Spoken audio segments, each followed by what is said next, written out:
Okay, so this is 4.06 representation of linear models. Okay, Tom had $56 in his savings account. The account was inactive for several months, so the bank withdrew a service charge from the account every month the account was inactive. The graph shows Tom's account balance from the time it became inactive until 9 months later. Which equation represents the amount of money in Tom's bank account over time? So, we need to look at where our graph started. Okay, notice this is the y-axis. So where our line intersects with the y-axis, this point right here, is our y-intercept. Now we're going to be talking about our slope-intercept form. Remember, this m is our slope and our b is our y-intercept. Okay, so we have our y-intercept right here of 56. So I'm going to rewrite what we've got so far. So I could narrow down my choices. Okay, this cannot be my answer and this cannot be my answer. We do know our line has a negative slope because it's going down to the right. Both of these slopes are negative. So now I'm going to do either my slope formula or rise over run. Now I don't see points that are exact on here, so I would rather do our slope formula. Remember, y2 minus y1 over x2 minus x1. So I'm going to name this my first pair and this my second. You could choose any 2 points on this line. It does not matter, but I like to choose just my first 2.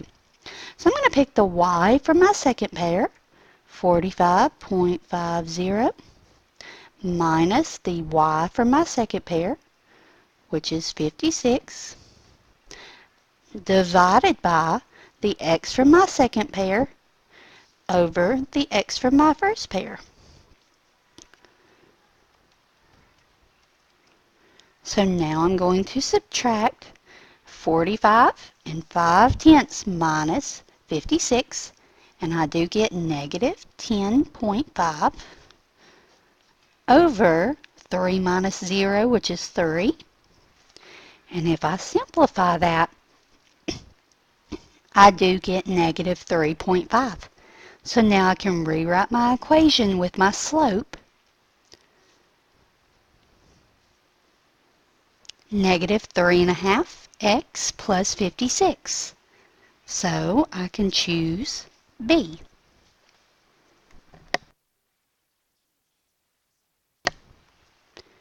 Okay, let's look down at our next one. When a gift card is inactive after 12 months, there is a monthly fee deducted from the card balance. The table below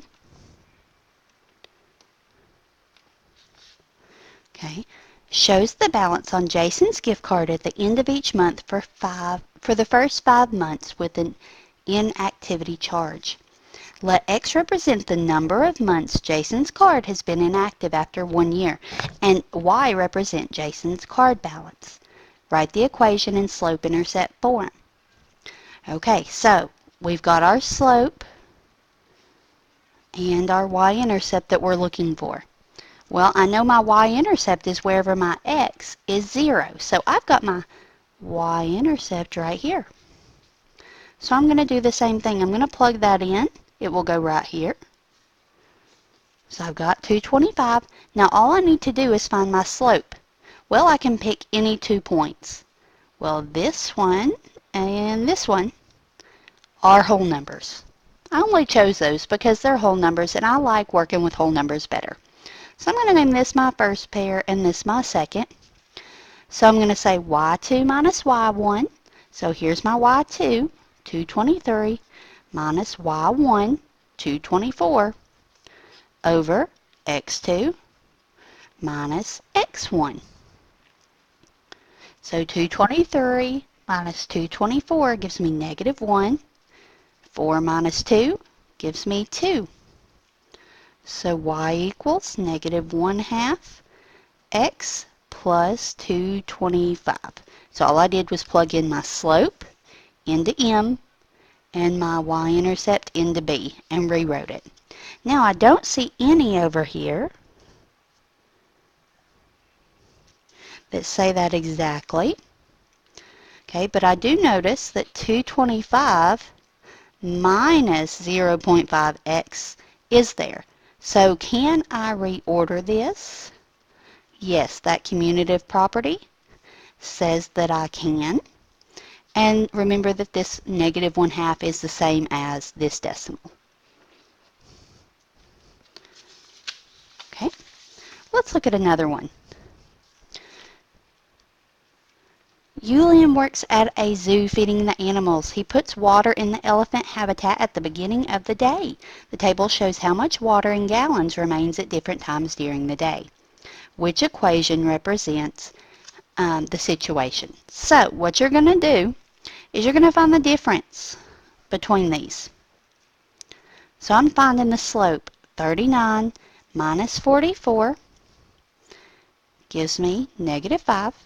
And 4 minus 2 gives me 2. So my slope is negative 5/2. Okay, I'm going to put this in point slope formula. Okay, remember that's y minus y1 equals the slope times x minus x1.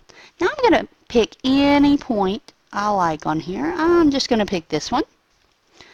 And I'm going to just plug it in. Y minus my y value, which is 34, equals my slope times x minus my x value, which is 6. And I'm done. Okay. Let's see. Malachi took cans to the recycling plant and put them in the can crusher one at a time. Okay, the table shows how many cans Malachi put in the can crusher at different times. So what is the equation that represents his situation? So all I have to do is find the difference. Y2, I'm just picking this one, minus Y1 over X2 minus X1. So 62 minus 46 is 16. 5 minus 3 is 2. And that does simplify to give me 8. So I'm going to put that where my slope goes right here. And they chose point 62. So I've got that here. So I'm going to choose the x that goes with it to put in my x value. Okay, so this was 4.06 representation of linear models.